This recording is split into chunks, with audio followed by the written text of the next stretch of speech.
자, 우리 함께 은혜 받으실 하나님 말씀은 사무엘상 21장 1절로 15절입니다. 구약 성경 445면에 있습니다. 다윗이 노베 가서 제사장 아히멜렉에게 이르니 아히멜렉이 떨며 다윗을 영접하여 그에게 이르되 어찌하여 내가 홀로 있고 함께하는 자가 아무도 없느냐 하니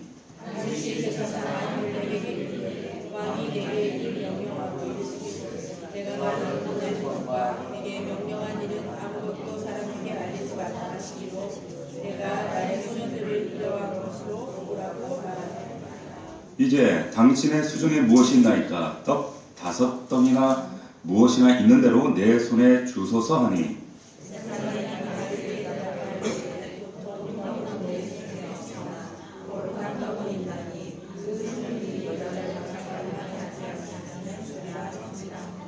다윗이 제사장에게 대답하여 이르되 우리가 참으로 3일 동안이나 여자를 가까이 하지 아니하였나이다. 내가 떠난 길이 보통 여행이라도 소년들의 그릇이 성결하겠거든 하물며 오늘 그들의 그릇이 성결하지 아니하겠나이까 하며 제사장이 그 거룩한 떡을 주었으니 거기는 진설병 여호와 앞에서 그러는 떡밖에 없습니다. 이 떡은 그날에 사울의 신하 한 사람이 여호와 앞에 머물러 있었는데 그는 도액이라 이름하는 에돔 사람이요 사울의 목자장이었더라.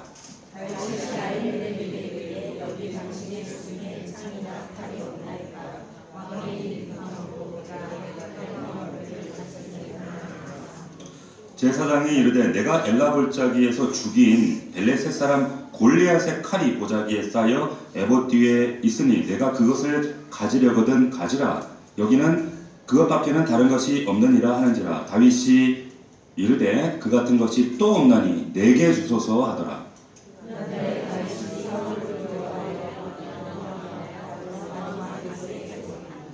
아기스의 신하들이 아기스에게 말하되 이는 그 땅의 왕 다윗이 아니니까 우리가 춤추며 이 사람의 일을 노래하여 이르되 사울이 죽인 자는 천천히요 다윗은 만만이로다 하지 아니하였나이까 한지라.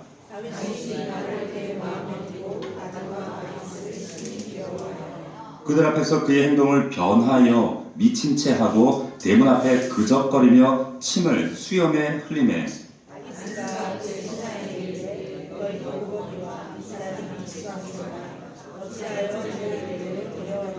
우리 다 같이 읽습니다. 내게 미츠방이가 부족하여서 너희가 이자를 데려다가 내 앞에서 미친 짓을 하게 하느냐 이자가 어찌 내 집에 들어오겠느냐 하니라. 아멘. 할렐루야. 예. 어디로 갈 것인가 이와 같은 제목으로 하나님 말씀 함께 은혜를 나누겠습니다. 우리가 지난주 부활주일과 그리고 저지난주 2주 전에 우리 고난주간 종료주를 맞이해서 잠시 사무엘상을 잠시 쉬었습니다. 우리 지난번까지 메시지를 다시 한번 되짚어 보는 그런 의미로 잠깐 요약을 해드리면 이런 이야기가 있었죠. 다윗이 자기를 죽이려고 하는 그 사울 왕을 피해서 어디로 갔습니까? 라마 나요스로 이라는 선지 학교가 있는 곳으로 갔죠. 거기로 도망갔습니다. 다윗이 도망한 라마 나요스라는 곳은 자기를 이스라엘 왕으로 기름 부었던 영적 멘토였던 사무엘이 있는 곳이었죠. 예. 그곳에 가서 한동안 보호를 받습니다. 영적인 특별한 사건들도 있었죠. 그런데 어찌된 일인지 다윗이 이 라마 나요스를 버리고 떠나서 다시 요나단을 찾아갑니다. 기억나시죠? 네. 정말 기억나세요? 네. 표정이 처음 듣는 얘기인 것 같아. 네. 라마는 요나단을 찾아갔습니다. 자, 왜 찾아갔어요? 왜 찾아갔습니까? 자신의 문제를 하나님의 시각으로 풀려는 것보다 기도와 기다림의 시간이 아니라 지금 당장 자신의 신변과 자신의 문제를 해결해 줄 수 있는 그 대상, 인간적인 생각으로 요나단을 떠올린 거예요. 요나단을 찾아갔습니다. 해결됐습니까? 해결이 안 됐습니다. 어떤 위로도 문제점의 상황도 해결이 되지 않았습니다. 당장 우리가 인간의 한계를 만나면 시급한 문제가 생기면 우리가 하나님을 찾아야 함에도 불구하고 적어도 믿음의 사람이라면 그래야 할 텐데 결국에 우리 안에 나오는 것들도 사실 이런 모습이에요. 이것이 인간의 나약함이고 우리 믿음의 한계입니다. 우리가 위기와 고난을 만났을 때 인간적인 방법을 강구하고 인간적인 어떤 노력들을 하는 것도 중요하지만 사실 그보다 더 중요한 것은 지난번에 말씀드렸던 대로 하나님의 때를 기다리는 거예요. 그 때를 뭐라 그랬어요? 카이로스라고 했어요. 카이로스의 때를 기다려서 하나님의 시간을 기다리고 기도하고 기다리는 그 자리가 어디였느냐? 라마나요시였어요. 라마나요시 버리고 인간적인 선택, 인간적인 수단 방법을 강구해서 찾아간 것이 요나단이었다는 거예요. 자, 다만 오늘 이제 본문 이후에 우리가 주목해야 될 점이 있습니다. 하나님께서 왜 다윗을 이렇게 궁지까지 밑바닥까지 몰아가시는가?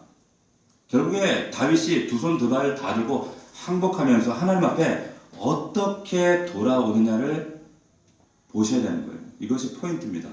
자, 다윗이 아직 왕이 아닙니다.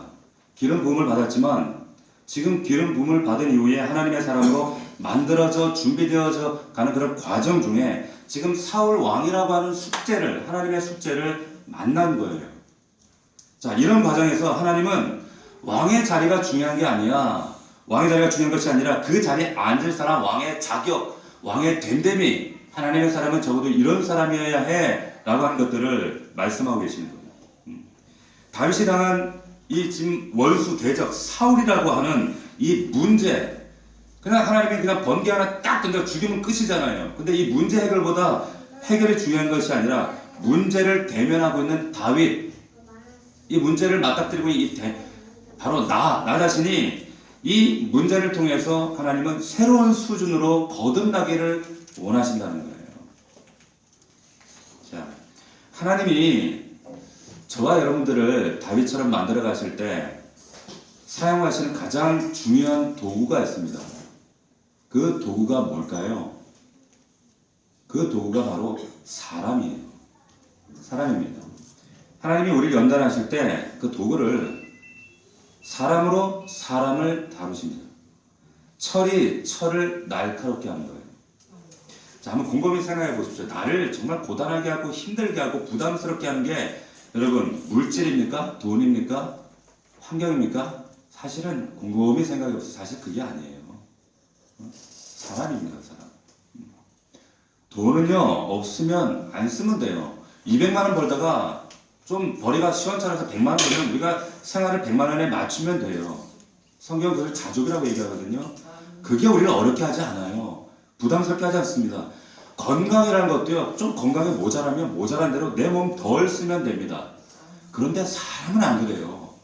내 가까이에 있는 그 사람은요, 정말 나를 힘들게 하는데 이게 어떻게 조절이 안 되는 거예요. 하나님께서 다윗을 만들어 갔을 때 쓰시는 도구가 사람이라는 도구를 쓰시는데 하나님께서 그 다윗에게 사무엘 하에 가면 뭐라고 말씀하시는가 하면 내가 널 만들 때 사람의 매와 인생이라고 하는 채찍을 통해서 널 만들어 갔다 이런 말씀을 하세요. 사무엘하 7장 14절 말씀에 이런 말씀이 있습니다. 나는 그에게 아버지가 되고 그는 내게 아들이 되리니 그가 만일 죄를 범하면 내가 사람의 매와 인생의 채찍으로 징계하려니와 인생으로 또 사람으로 매를 들겠다는 거예요. 돈이나 물질이 아니라 사람을 통해 널 다루겠다는 겁니다. 이 하나님의 방식입니다. 사람 막대기만큼 나를 아프게 하고 나를 찌르고 나를 힘들게 하는 게 없어요. 바로 다윗이 그렇게 인생 막대기 사울 왕을 통해서 하나님이 원하시는 왕의 모습으로 만들어 가십니다. 우리 삶 가운데, 저와 여러분들 삶 가운데 이런 놀라운 진리가 깨달아질 수 있기를 주의 이름으로 축원합니다. 자, 다윗에게 있어서 지금 자신을 죽이러 가는 사울 왕 얼마나 믿겠어요? 얼마나 쉽겠어요? 이 자기를 모함하고 해코지하고 죽이려고 했던 그 사울 왕, 그런데 참 놀랍게도 이 사울 왕이 아니었더라면 이 위대한 다윗, 성군 다윗은 만들어지지 않았다는 겁니다. 이것이 하나님이 쓰시는 연단의 역설이에요. 믿음의 역설입니다. 역설적이게도 이 원수 사울이 다윗에게 여러분 가장 고마운 사람이에요. 사울이 없으면 다윗은 절대 있을 수 없습니다. 여러분도 마찬가지예요. 여러분 주변에 정말 힘들게 하는 대상들이 있죠. 근데 그 사람이 사실은 우리가 믿음의 눈으로 바라볼 때 그 사람이 가장 나에게 고마운 사람이에요. 그 사람이 있기 때문에 여러분의 믿음이 위대해질 수 있는 겁니다. 자, 어떻게 이런 생각의 전환이 가능하겠어요?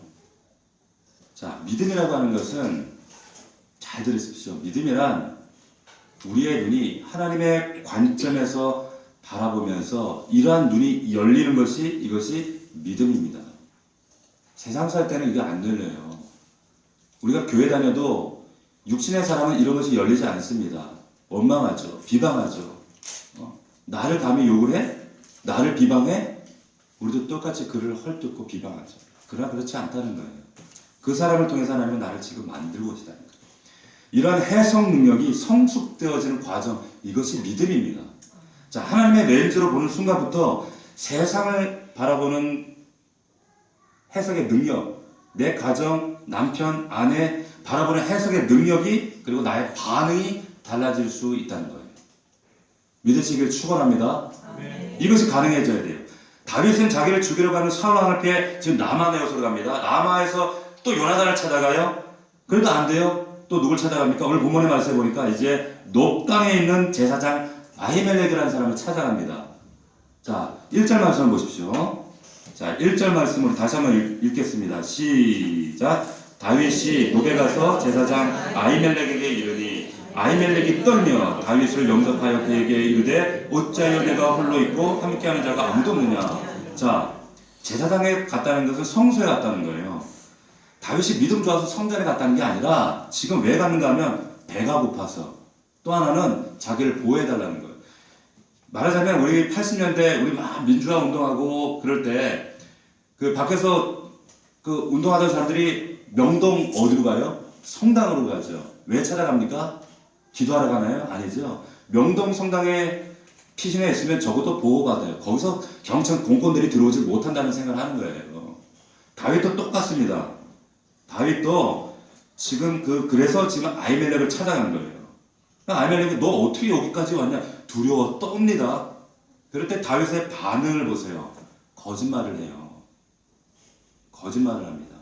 밑바닥에 떨어지는 사람 반응이 이렇게 나와요. 2절 말씀에 한번 우리 2절 말씀 같이 읽어볼까요? 시작. 다윗이 제사장 아히멜렉에게 이르되 왕이 내게 이를 명령하고 이르시기를 내가 너를 보내는 것과 내게 명령한 일은 아무것도 사람에게 알리지 말라 하시기로 내가 나의 소년들을 이러이러한 곳으로 오라고 말하야 나이다. 사울 왕이 자신에게 미션 임파서블 줬다는 거예요. 시크릿 임무를. 그래서 내가 아무도 알리지 않고 이렇게 몰래 왔는데 뭡니까? 거짓말하고 있는 거죠. 이게 인간입니다. 인간이 어떤 영혼의 한계 상황을 만나게 되면 자신을 방어하기 위해서 거짓말을 하거나 혹은 자기 합리화를 하거나 혹은 그 자신의 그 불행한 처지를 남에게 투사합니다. 그게 자기 합리화예요. 하나님 이걸 깨뜨리셔요. 깨뜨리셔요. 자, 이게 인간이에요. 그냥 떳떳하게 사울왕 때문에 어우 징글징글 해가지고 제가 살려고 도망나서 이렇게 얘기하면 될 텐데 그러질 못하는 거예요. 왜? 시야가 좁아져요. 고난과 영혼의 한계 상황이 딱 묶이면 안 보여요. 자, 제사장이 아히멜렉이 지금 다윗이 여기 온 일을 모를까요? 몰랐을까요? 지명수배 되어 있다는 걸 모를까요? 알죠. 왜 모르겠어요? 어떻게 합니까? 1절 보니까 제사장이 두려워 떨었다는 거예요. 왜 떨었어요? 아니 지금 사울왕이 혈안이 되어서 지금 주명수배해가지고 찾고 있는 이 다윗이 지금 갑자기 불쑥 찾아왔으니까 얼마나 놀랐겠어. 괜히 지명수배자 숨겼다는 게 알려지면 자기 목도 날아갈 지금 판이에요. 얼마나 두려웠겠습니까? 근데 정작 다윗의 시야가 좁아져서 거짓말하고 사람이 어떤 위기가 닥치고 시야가 좁아지면 믿음의 자리에서 자꾸 이탈하게 되면 자꾸 거짓을 하고 가식을 하게 되고 또 근데 설상가상 문제가 더 꼬여집니다. 하나님은 자꾸 다윗을 그렇게 몰아가시죠. 한계 상황까지 드라이브 하세요. 자, 그러다가 이제 제사장이 떡을 줍니다. 제사장이 먹을 수 있는 진설병을 놓고 허기를 면해요. 그런데 7절 이후에 보면 참 재밌는 아이러니한 상황이 등장을 합니다. 어떤 상황인가 하면 이제 배고픔을 면하고 이제 배가 부르니까 정신을 차리고 다윗이 제사장에게 이런 뜻밖의 제안을 해요. 내가 아주 급하게 도망 나오다 보니, 아니 도망이 아니라 이제 이게 나오다 보니까 급하게 칼을 못 가져왔네. 우리 혹시 무기가 있으면 그 무기를 나에게 좀 주십시오. 또 거짓말을 합니다. 또 이렇게 거짓말을 해요. 사울왕이 갑자기 이런 중대한 임무를 주다 보니까 내가 경황이 없어서 무기를 챙기지 못했다는 거예요. 그런데 이 제사장 아히멜렉으로부터 뜻밖의 이야기를 들어요. 어떤 이야기를 듣는가 하면 다윗이 과거에 엘라 골짜기에서 블레셋과 전투할 때 골리앗과 1대1로 맞짱을 뜨잖아요. 맞짱을 뜰 때 돌멩이를 가지고 딱 부러뜨렸어요. 근데 그 목을 치려고 하니까 칼이 없습니다. 칼이 없으니까 어떻게 합니까? 그 쓰러진 골리앗의 옆구리에 차고 있던 칼을 빼가지고 그 칼로 골리앗의 목을 내리쳤어요. 근데 그 칼이 거기 있다는 거예요. 성소에. 얼마나 놀랐습니까? 하필 그 칼이 왜 또 거기 있어요? 자, 그러니까 그 얘기를 듣자 다윗이 그래요? 그럼 그 칼 나에게 주십시오. 자, 그 이야기가 9절 말씀입니다. 9절 보십시오. 21장 9절 우리 같이 읽습니다. 시작. 제사장이 이르되 내가 엘라 골짜기에서 죽인 블레셋 사람 골리앗의 칼이 보자기에 쌓여 에봇 뒤에 있으니 내가 그것을 가지려거든 가지라. 여기는 그것밖에는 다른 것이 없느니라 하는시라. 다윗이 이르되 그 같은 것이 또 없나니 내게 주소서 하더라. 여러분 다윗의 반응을 여러분 잘 주목해 보세요. 그 같은 것이 또 없나니 얼른 나에게 주십시오. 다윗이 왜 그 칼을 달라고 했을까요? 골리앗 죽인 그 칼로 이제는 자기 목숨을 지키겠다는 거예요. 여러분 그때 골리앗을 죽일 때 다윗이 뭐라 그랬습니까? 뭐라고 지금 골리앗 앞에서 떠들었어요 그때? 기억 안 나요? 보세요. 골리앗의 칼은요 힘과 세상의 권세, 능력, 힘의 크기를 상징해요. 다윗이 블레셋 그 골리앗과 맞짱 뜰 때 1대1로 싸울 때 전쟁은 칼의 힘이나 크기에 있는 것이 아니라 하나님의 손에 달려있다 이렇게 외치면서 쓰러뜨렸어요. 그리고 증명해 보였잖아요. 그런데 그 3m나 되는 거의 골리앗 장수가 창을 들고 칼을 들고 갑옷을 입고 올 때 너는 힘의 크기의 능력의 세상 권세의 상징인 너는 그런 무기를 가지고 오지만 나는 만군의 여호와의 이름으로 나아가노라 하고 돌멩이를 탁 던다 딱 던진 애들이 딱 맞아 쫙 죽었잖아요. 할렐루야. 그게 믿음의 사람의 모습이었잖아요. 그런데 얼마 안 가서 지금 다윗이 뭐라고 하고 있어? 그 칼 나에게 주십시오 하는 거예요. 그 같은 것이 또 없습니다. 이게 우리 모습이에요. 여러분 이게 우리의 모습입니다. 자, 여러분 이걸 보면서 뭘 느끼십니까? 다윗만 그래요? 저와 여러분도 그렇습니다. 사람의 믿음이 이렇게 종이 한 장 차이라고 하는 거예요. 화장실 들어갈 때하고 나올 때 마음이 다른 게 우리 믿음의 모습이에요. 언제는 성령이 오셨네 할렐루야 막 열방을 집어삼킬 것처럼 막 세계가 내 품 안에 주야 그러다가 나 기분 나쁘네. 하나님 살아계시면 이러실 수 있어? 목사님 참 섭섭하시네. 믿음은요 자신의 감정에 환경에 요동하지 않습니다. 요동하지 않는 거예요. 자, 이게 다윗의 이런 믿음의 한계였어요. 다윗이 영적으로 곤두박질 치니까 믿음이 반대로 바뀌어져 있어요. 그 소년 시절에 골리앗을 때려눕힐 때에 그 위풍당당했던 믿음은 온데간다 없어져 버리고 하나님 주신 그 믿음보다는 오히려 골리앗 그 칼, 그 크기, 그 능력 그것만 있으면 나를 방어할 수 있겠지라는 생각을 가지는 거예요. 하나님을 향한 믿음은 전혀 없습니다. 사람은 저와 여러분의 믿음은 어제 과거의 믿음으로 살아가는 것이 아니라 오늘 내가 하나님 앞에서 지금 내가 만난 그 하나님의 말씀과 은혜로 오늘을 살아가는 줄로 여러분들 믿으시기를 축원합니다. 내 믿음 자랑할 거 없어요. 나도 왕년에 권사, 장로, 안수 옛날에 목사님 저도 다 해봤어요. 기도 많이 다녔어요. 옛날에 충성 헌신 다 해봤어요. 그게 뭐 어땠다고? 그게 뭐가 중요합니까? 오늘 내가 하나님 앞에서 지금 하나님 앞에 어떠한 모습으로 내가 그 하나님의 임재 앞에 서 있느냐, 이게 중요한 거예요. 오늘의 믿음이 중요하다는 뜻입니다. 하나님이 없으니까 믿음 없으니까 옛날 믿음 없어지고 골리앗 칼 찾고 있는 거예요. 이것이 다윗의 모습이고 이것이 저와 여러분들의 모습입니다. 하나님보다는 세상 힘, 크기로 자기를 지키려고 하니까 다윗이요, 그 안에 계속 두려움이 자기를 장악해요. 골리앗의 칼을 들고 있으면 모든 두려움, 그 위기가 사라질까요? 그렇지 않아요. 다윗이 그 골리앗 칼을 받았어요. 어디로 가는 줄 아세요? 그 다음에 어디로 찾아갑니까? 참 기가 막힌 지금 짓을 해요. 이 다윗이 10절 말씀 보면 다윗이 이제 사울 앞에서 또 어디를 가냐면 블레셋 가드왕 아기스에게로 가져갑니다. 여러분, 가드가 어디인 줄 아세요? 이 골리앗 칼 주인의 고향이에요. 이 칼이 날 지켜주겠지? 골리앗 칼 들고 어디 가냐면 지금 골리앗의 고향으로 가는 거예요. 그 고향 가서 한마디로 망명하겠다는 겁니다. 망명. 자, 그리고는 이제 더 이상 갈 곳 없는 그 땅까지 갔더니 사람들이 다윗이네? 다윗이 아직 왕도 안 됐는데 제 왕인데? 제 철천히 만만하던 다윗 아닙니까? 그 얘기가 딱 들리는 거예요. 그 말은 뭡니까? 제가 지금 우리 동족들을 만만이나 죽인 자입니다. 속에 두려움이 확, 내가 숨을 곳도 이 땅이 아니구나. 요나단도 아니구나. 아히멜렉도 아니구나. 이 골리앗의 칼도 아니구나. 두려움이 확 오는 거예요. 자, 급기야 이 다윗이 어떤 모습으로 이제 자신을 방어하는 줄 아세요?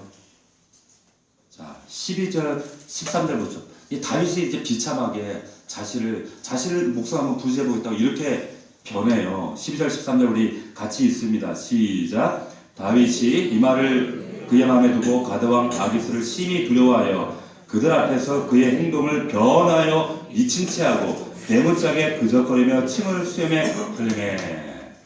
여러분, 상상이 되십니까? 침을 왜? 나 미쳤는데요. 안녕하세요. 이러는 거예요, 지금. 나 맹군데요. 이러면, 저거 바로 미쳤네, 저거. 쟤 냅둬라. 이러는 거예요. 또 기대가 침 질질 흘리면서, 예? 지금 그러고 있는 거예요. 하나님의 사람이에요. 사도행전에 하나님이 다윗을 뭐라고 했는지 아세요? 내 마음에 합한 사람이라고 불렸던 사람이 바로 다윗입니다. 그런데 지금 수염에 침을 질 흘리면서, 이러고 있는 거예요. 밑바닥까지 내려갑니다. 이것이 하나님을 의지하지 않고 사람 의지하고 내 방법 수단 쫓아다녔던 이 다윗의 마지막 모습이에요. 반미치겠이가 됐어요. 이게 저와 여러분들의 모습이에요. 여러분, 성경이 세상의 다른 이방 종교의 경전들과 다른 점이 이 점입니다. 성경은요, 다윗의 위대한 신앙 이야기, 아름다운 이야기, 고귀한 이야기, 수치스러운 얘기, 그런 얘기만 담고 있는 것이 아니라 있는 그대로 모습, 부끄러웠던 거, 실수했던 거, 연약한 거, 추한 거, 실패했던 거, 이걸 다 담고 있어요. 왜 담고 있는 줄 아세요? 그것이 바로 저와 여러분의 모습이기 때문에 그래요. 저와 여러분들의 모습이 이렇다는 겁니다. 보세요. 다윗이 이후에 살인 교사 우리아를 죽이죠. 살인 교사하죠. 음행하고 간음하죠. 형제들 자녀들을 또 축출하죠. 하여튼 이루 말할 수 있는 수많은 죄들. 그런데 급기야 오늘 본문에도 보면 침을 흘리고 얼마나 추합니까? 어떻게 이런 사람이 하나님의 사람이고 마음에 합한 사람이에요? 어떻게 성군 위대한 하나님의 사람이 될 수가 있습니까? 그런데 이런 민낯을 낱낱이 하나님은 성경에 다 기록하고 계시다는 겁니다. 왜? 네가 바로 그 모습이야. 다윗도 우리가 똑같은, 너무나 쉽게 무너지고 실수하고 거짓말하고 두려워하는 똑같은 인간이었다는 겁니다. 그런데 여기서 우리가 희망을 보는 거예요. 이런 다윗을 하나님은 포기하지 않으셨다는 겁니다. 할렐루야. 하나님은 그 추잡한 다윗을요, 붙들어서 사람 만드셨어요. 위대한 성군 다윗을 만드셨어요. 이 성경 사무엘상은 그래서 다윗 이야기가 아니에요. 하나님의 이야기. 그 모자라고 한심한 실수통의 그 한낱 목동에 불같은 인간 다윗을 참으시고 인내하시고 기다려주시고 만나셔서 위대한 다윗으로 만드신 하나님의 이야기예요. 믿습니까? 역사가 뭡니까? 히스토리죠. 히스가 뭐예요? 그의 이야기, 하나님 이야기라는 거예요. 우리가 지금 살아가는 이 땅의 역사는 하나님 이야기지 우리 인간의 이야기가 아니에요. 자, 나는 왜 고난과 시련 앞에서 의젓하지 못하고 당당하지 못하고 왜 넘어지고 실수하고 자빠지고 왜 이렇게 실망스러운가? 항상 의젓해야만 하는가? 아니에요. 넘어질 수 있습니다. 다윗처럼 우리 그럴 수 있어요. 하나님이 우리를 만들어 가시기 때문에 우리 당당할 수 있습니다. 오히려 더 자주 넘어져요. 잠언 말씀에 보면 이런 말씀이 있어요. 대저 의인은 7번 넘어질지라도 다시 일어나려니와. 할렐루야. 7번 넘어진다는 건 딱 7번 넘어진다는 게 아니라 완전수예요. 수도 없이 넘어진다는 거예요. 수도 없이 죄짓고 실수하고 넘어지고 실패하고 그럼에도 불구하고 하나님의 사람, 여기서는 뭐라고 기록을 하고 있는가? 의인이라는 거예요. 하나님의 자녀 의인이야. 의인은 넘어질 수 있다는 거예요.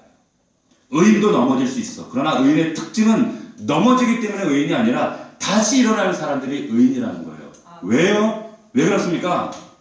하나님이 그렇게 하셔요. 할렐루야. 내가 일어나는 게 아니라 하나님이 이렇게 7번 넘어져도 다시 일어날 수 있도록 하나님이 하셔요. 그 하나님이 우리 아버지십니다. 시편 37편 24절입니다. 그는 넘어지나 아주 엎드러지지 아니함은 여호와께서 그의 손으로 붙드심이로다. 할렐루야. 하나님이 나를 딱 붙잡아주세요. 제가 우리 아이들 어릴 때 아장아장 걸을 때요, 내가 한 번은 우리 은서를 손을 잡고 길을 이렇게 가는데 뭘 알겠어요? 엥! 가고 막 이리 막 가고 이게 찾기라도 계단에도 팍 가잖아요. 그런데 제가 우리 은서를요, 손을 이렇게 잡고 아무것도 모르는 그 아장아장 걷기 시작한 은서를 잡고 가요. 지멋대로 가는 것 같은데요? 아니요. 사실은 내가 잡고 있어요. 찾길도 확 가려면 제가 손을 잡고 확 틀어버려요. 이게 붙드심이에요. 여러분 인생 여러분들 똑똑으로 마음대로 사시는 것 같죠? 아니요. 하나님이 여러분들 손모가지 딱 붙잡고 있어요. 믿으시길 축원합니다. 이게 하나님이 나를 붙들어 넘어져도요, 그래 일어나 이렇게 해주세요. 여호와께서 붙잡아 주십니다. 그래서 우리가 이 말씀을 통해서 희망을 보는 거예요. 아, 그렇구나. 어떻게 하면 자기 생명 유지할까, 보호받을까, 인간적인 방법을 다 다윗이 동원합니다. 요나단도 찾아가고, 송서도 찾아가고, 아히멜렉 찾아가고, 라마도 가고, 골리앗 칼을 가져보면 나를 지켜줄 수 있을까? 그러다가 그것도 안 되니까 이제 그 칼 들고 망명합니다. 그 나라 왕에게 의지하면, 의지하려다가 또 안 되니까 미친 채 하다가, 다윗처럼 하나님 대신에 세상, 인간, 방법, 수단, 거짓말, 할 수 있는 모든 방법 다 했잖아요. 그런데 그런 다윗을 하나님은 참고 또 참아주세요. 기다려주세요. 아, 우리 하나님은 참 속도 좋아요. 여러분들은 얼마나 참고 참아주시는 줄 아세요? 다윗이 다윗 될 때까지, 사람 될 때까지. 하나님의 의도가 뭡니까? 왜 하나님께서 하나님의 나라라고 하는 모형을 이스라엘로 세우시고 그 모형으로 다윗 왕을 세우시는데 하나님께서 왜 다윗에게 사울이라고 하는 이런 숙제, 시험, 테스트 이 주시는 의도가 뭘까요? 자, 우리 여기 학생들도 있는데 제가 시험을 잘 볼 수 있는 비결을 알려드릴게요. 시험을 잘 보려면 여러분 잘 들으세요. 시험 문제 낸 사람의 출제자의 의도를 아는 것이 중요해요. 많이 공부하고 머리 안에 많이 집어넣는 것도 중요하지만 출제자의 의도를 알아야 좋은 점수가 나옵니다. 자, 성 프란체스코라고 하는 이탈리아 유명한 수도사가 있어요. 여러분들 잘 아는 주여 나를 평화의 도구로 써주사는 그런 시를 쓰고 그런 찬양도 있잖아요. 그 프란체스코가 제자들을 뽑기 위해서 시험 테스트를 냈습니다.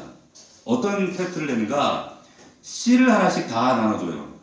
그리고 이 씨를 잘 키워서 한 달 후에 꽃을 피워 오너라.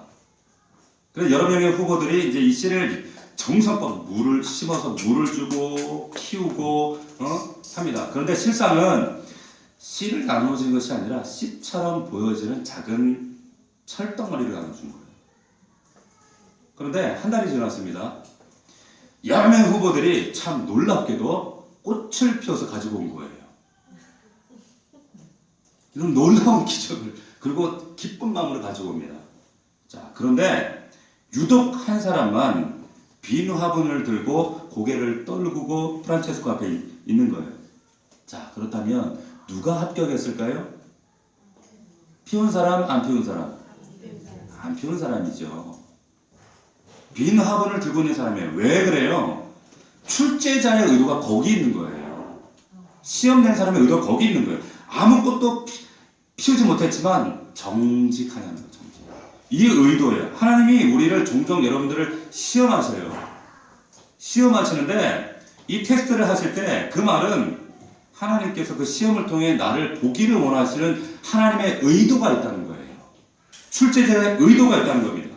근데 내가 노력해서 얻을 수 있는 답이 아니에요. 이것은 자기가 중심되어서 다윗처럼 자기의 의도대로 자기의 답을 풀어가려고 애쓰고 힘쓰고 돌아다니고 하는 것, 이것을 성경에서 뭐라고 하는지 아십니까? 이것을 자기의라고 얘기합니다. 이게 자기의예요. 이 의를 하나님 깨뜨리죠. 이 시험을 통과하는 비결이 뭐냐? 출제자의 의도를 정확하게 알고 그 의도대로, 신앙이라고 하는 것은 여러분들이 만들어 놓은 신앙이라고 하는 프레임 안에 하나님을 거기다 갖다 맞추는 게 아니에요. 내가 하나님께 순종하고 그분의 뜻에 내가 맞추어 드리고 나를 깎아 나가는 거예요. 다윗이 지금 그런 과정들을 겪고 있다는 겁니다. 다윗이 라마로, 요나단으로, 아히멜렉으로, 아기스까지 왜 찾아갑니까? 왜 돌아다닙니까? 왜 방황합니까? 출제자의 의도를 모르고 있기 때문에 그래요. 자기 의로 가득해요. 자, 다윗이 이 사건을 경험한 후에 이제 출제자의 의도를 깨달아요.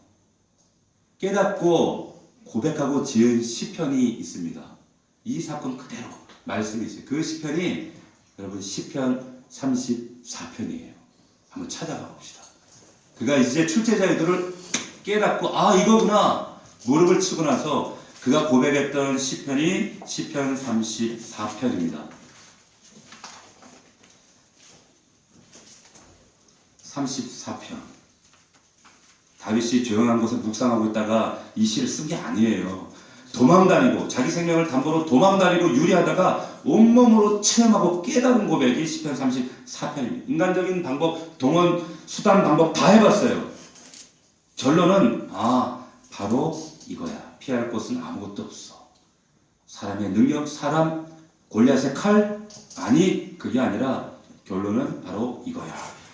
34편 8절을 우리가 같이 읽겠습니다. 8절 같이 읽습니다. 시작. 너희는 여호와의 선하심을 맛보아 알지어다. 그에게 피하는 자는 복이 있도다. 할렐루야. 이게 답이에요. 본인이 깨달았던 인생의 정답이 바로 여기 있다는 거예요. 여호와께 피하는 자는 복이 있도다. 문제 해결은 다른 데 있는 것이 아니라 오직 주님만이 나의 피난처가 되십니다. 하나님만이 나의 피난처십니다. 이거 누가 가르쳐줬나요? 어디 산속에 가서 묵상하다 깨달은 건가요? 아니에요. 다시 뼈저리도록 실제로 체험한 사건이에요. 하나님만이 나의 피난처 되실 수 있음을 절감하고 이 신앙 고백을 드린 거예요.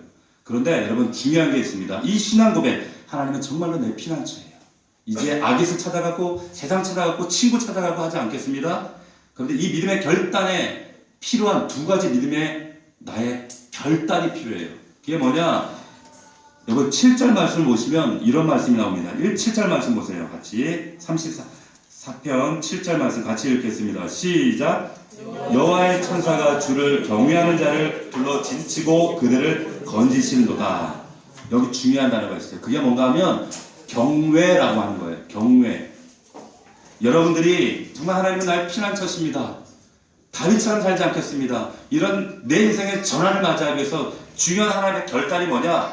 하나님에 대한 경외라고. 경외.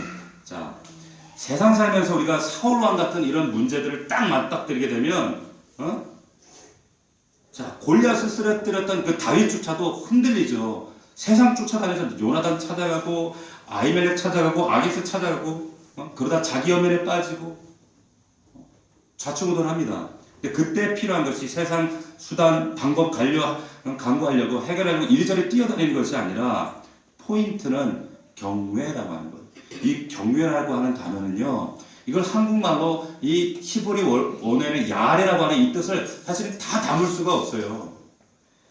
이것은 하나님과 관계 언어입니다. 이 경외라고 하는 게. 성경에 이 경외라는 단어가 얼마나 많이 등장합니까?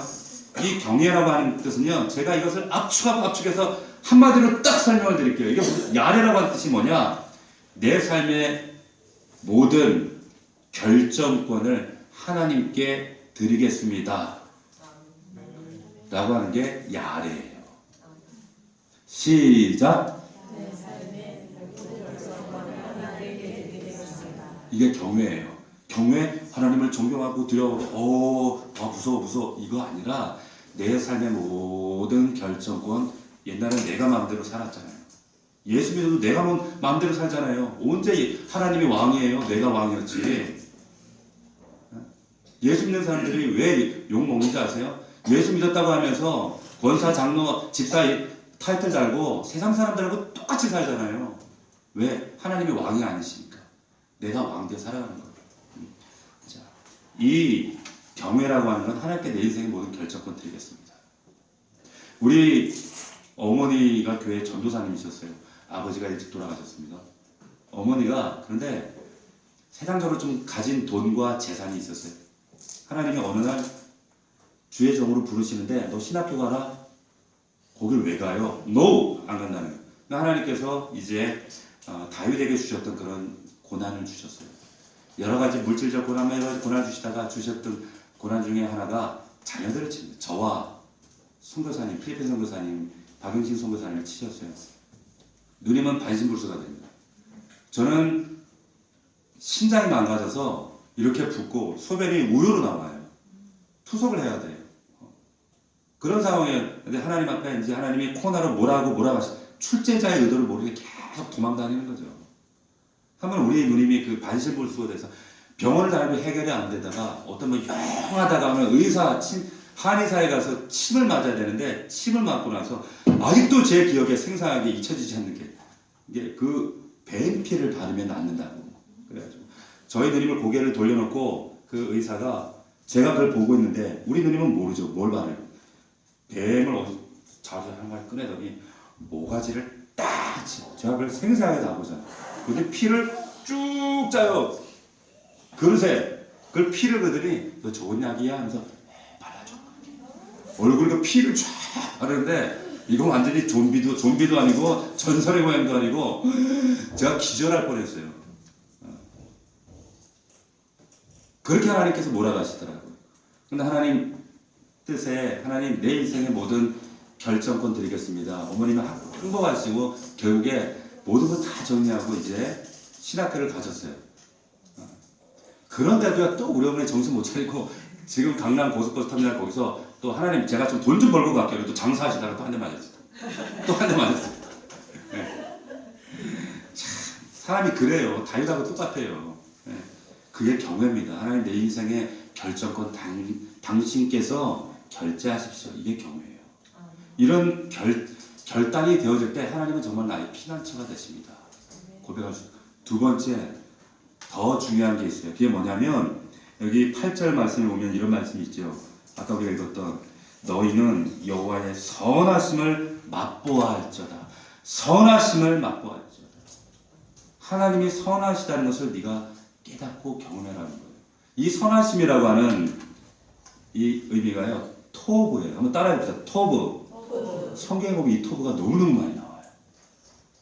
자, 이 토브라고 하는 말이 어디에 처음 나오는지 아십니까? 창세기에 나와요. 하나님이 사랑하는 그 자식을 위해서 준비하는 마음으로 아담을 위해서 이제 만물을 빚으시죠. 창조하시죠. 그러면서 빛이 있으라, 묻이 있으라, 해와 달이 있으라 하면서 뭐라고 하셨어요? 보시기에 신이 좋았더라. 그 좋았더라가 토브예요. 무슨 뜻이냐? 하나님이 우리에게 원래 주시고자 했던 하나님의 축복이 토브예요. 성경이 우리에게 궁극적으로 주기를 원하시는 것이 이게 선하신 토브예요. 창세기 2장 9절에 보면요, 여호와 하나님이 그 땅에서 인간들을 위해서 만들어 놓으신 생명나무가 있어요. 생명나무. 그 생명나무를 좋은 나무, 생명나무라 했어요. 그 나무가 토브예요. 우리에게 주기를 원하셨던 거예요. 여러분, 사무엘상 2장 26절에 보면 사무엘이 점점 자라매 여호와께서 사무엘에게 은총을 더하셨다. 그 은총이 토브예요. 하나님이 주실 수 있는, 하나님이 정말 주기를 소원하시는 우리 인간의 궁극적인 축복이에요. 토브예요. 시편 23편, 우리가 고백하는 23편의 고백 마지막 절에 뭐라고 고백하고 있습니까? 내 평생에 내가 수많은 사망의 음침한 골짜기, 그런 고난과 어려움 가운데서 다윗이 결론을 이렇게 내립니다. 내 평생에 선하심과 인자하심이 반드시 나를 따르리니 내가 여호와의 집에 영원히 거하리로다. 그 선하심, 그게 토브입니다. 다시 말하면 하나님은 저와 여러분들 인생 가운데 다윗에게 주기를 원하시는 최고의 목표는 바로 이 토브예요. 하나님이 이걸 주기를 원하신다 라는 사실을 믿음으로 전제하시고 약속으로 붙잡고 살아갈 수 있는 저와 여러분들이 되시기를 주의 이름으로 축원합니다. 얼마나 감사합니까? 저는 이 말씀을 묵상하면서 얼마나 마음에 감사했는지 몰라요. 하나님 나에게 주기를 원하시는 게 이게 이렇게 놀랍고 아름다운 축복인데, 눈앞에 보이는 고난 때문에 여전히 내 수단과 방법과 세상 방식을 쫓아다니고 있지는 않은가? 여전히 내가 하나님의 방법보다 세상 방식과 내 인간의 상식과 내 노력으로 살아가고 있지는 않은가? 여호와께 피하는 것이 복이 있도다. 이게 복이에요. 이 고백이 여러분들이 되셔야 됩니다. 하나님을 경외하십니까? 하나님께 여러분의 인생의 결정권 들으셨어요? 그 경외함이 있습니까? 야리가 있어요. 정말 하나님은 내 인생 가운데 그 토브, 선하심을 주시는 우리 아버지라는 사실을 믿으십니까? 그 믿음이 있다면, 그분의 이제 출제자의 의도를 알았다면 이제는 더 이상 헤매고 다니면 안 돼요. 여기 찾아다니고 저기 두드리고 사람 찾아다니면 안 된다는 거예요. 우리 하나님께만 우리의 믿음에 포커스를 맞출 수 있는 저와 여러분들이 되시기를 주의 이름으로 축원합니다. 예, 이 고백을 담아서 우리가 찬양 한번 드렸으면 좋겠어요. 우리가 이 찬양을 다윗의 이 지금 사무엘상 21장 고백 가운데 있는 이 삶의 감정은 그냥 두려움이에요. 이 두려움, 이 사건들, 이 문제들. 그러나 하나님은요, 그게 목적이 아니에요. 이 두려움에 우리를 자유케 하시고 위대한 하나님의 사람으로 만들기를 원하세요. 그리고 토부를 주기를 원하세요. 하나님이 예비하신 그 선하심을 우리에게 선물로 주기를 원하시는 거예요. 그러려면 먼저 우리가 하나님 앞에 먼저 사람이 되어야 돼요. 온전한 사람이 되셔야 합니다. 그런 믿음의 고백으로 하나님을 경외하겠습니다.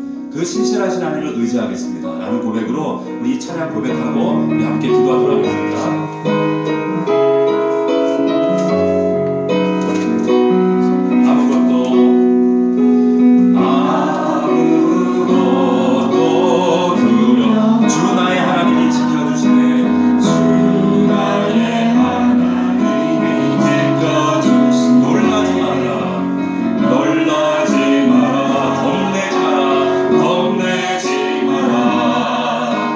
주님 나를 지켜주시네.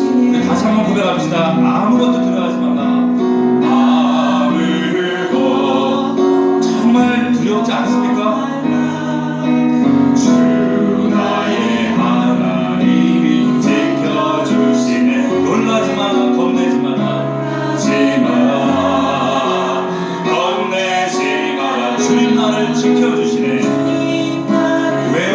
그 하나님이 선하심을 주시는 내 맘이 힘에 겨워 지칠지라도 내 맘이 힘에 겨워 지칠지 주님 나를 지켜주시네. 주님 나를 지켜주시네. 세상의 험한 풍파 세상의 험한 풍파 몰아칠 때도 주님 나를 지켜주시네. 주님은 나의 산성 주님은 나의 산성 주님은 나의 영. 정말 하나님이 나의 소망이십니까? 주님은 나의 소망 나의 힘이 되신 여호와. 아무것도 두려워 말라. 아무것도 주 나의 하나님 주 나의 하나님이 지켜. 놀라지 마라 겁내지 마라 놀라지 마라 겁내지 마라. 주님 나를 지켜주시네. 내 맘이 힘에 겨워 지칠지라도 내 맘이 힘에 겨워 지칠지 주님이 나를 지켜주십니다. 지켜주시네. 세상의 험한 풍파 몰라칠 때도 주님이 나를 지켜주십니다. 아멘. 하나님 그렇습니다. 네, 주님은 나의 산성 주님은 나의 산 주님은 나의 요새가 되십니다. 그 믿음과 약속을 붙드십시오. 주님은 나의 소망 주님은 나의 나의 힘이 되신 여호와. 주님은 나의 산성의 모든 선을 하나님께 올려드리고 주님은 나의 산성 우리 진실한 고백을 나와 고백합시다. 하나님 정말 나의 산성이십니까? 나의 능력이십니까? 고백하십니까? 주님은 나의 요 주님은 나의 소망 주님은 나의 소망 나의 끝인 여호와. 우리 앞에 기도합시다. 우리 말씀 붙잡아 기도합시다. 하나님 여전히 내 세상에 사소한 이 고난이라는 문제가 맞닥뜨리면 그때마다 사람 찾아다니고 있지 않습니까? 내 방법 내 수단 강구하고 있지 않습니까? 하나님 이 말씀을 통해 드러난 이 다윗의 믿음의 실체가 바로 내가 그렇습니다. 나의 연약함을 하나님 용서하시옵소서. 그럼에도 불구하고 희망이 있습니다. 그 희망은 그런 다윗을 하나님 만드셨습니다. 하나님의 합당한 사람으로 하나님 조정하시고 새롭게 하신 그 하나님이 오늘 말씀의 주인공이십니다. 하나님 나를 그렇게 만드실 줄 믿습니다. 나를 새롭게 하실 줄로 믿습니다. 아버지 하나님 아무것도 두렵지 않습니다. 세상에 그 어떤 두려움이 나를 장악하려고 할지라도 하나님 이제 나의 피난처 되시는 그 하나님만 붙잡고 믿음으로 살겠습니다. 하나님 도와주시옵소서. 역사하여 주시옵소서. 나에게 믿음의 믿음을 더해 주시옵소서. 라는 고백으로 우리 다 함께 주님 앞에 하나님만 경외하며 그 선하신 하나님을 믿음으로 인정하며 나아가겠습니다. 우리 다 함께 주님 앞에 통성으로 간절한 마음으로 기도하겠습니다.